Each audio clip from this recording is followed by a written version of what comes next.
How did serial publication reflected and shape the characteristics of Victorian literature? How did serial publication reflected and shape the characteristics of Victorian literature?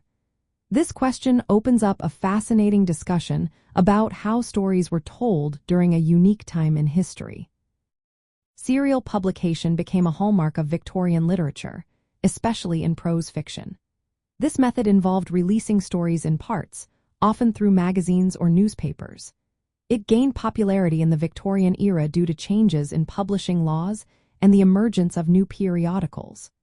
The removal of certain taxes on knowledge allowed more newspapers and magazines to thrive. This made serialization a practical way to share stories with a broad audience. Writers like Charles Dickens and Wilkie often published their novels in installments. Each part would typically end with a cliffhanger or an unresolved plot point. This strategy encouraged readers to purchase the next issue to find out what happened next. As a result, Victorian novels became episodic and suspenseful. Authors had to keep readers engaged over time, leading to dramatic twists and vivid characters. Subplots could be developed or dropped as needed, depending on reader interest.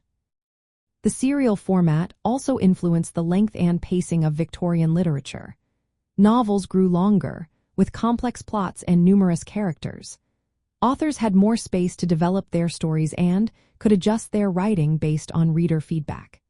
This interaction between writers and their audience was a new phenomenon. It made literature more responsive to public taste and preferences. When it comes to poetry, serialization was less common.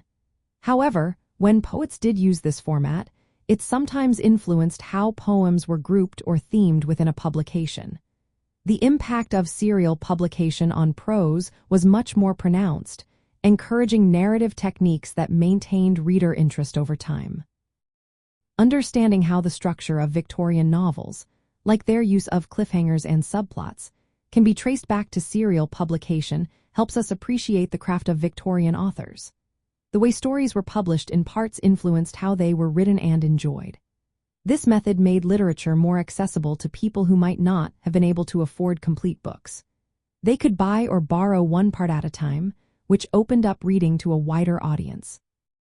In summary, serial publication reflected the social and economic conditions of the Victorian era.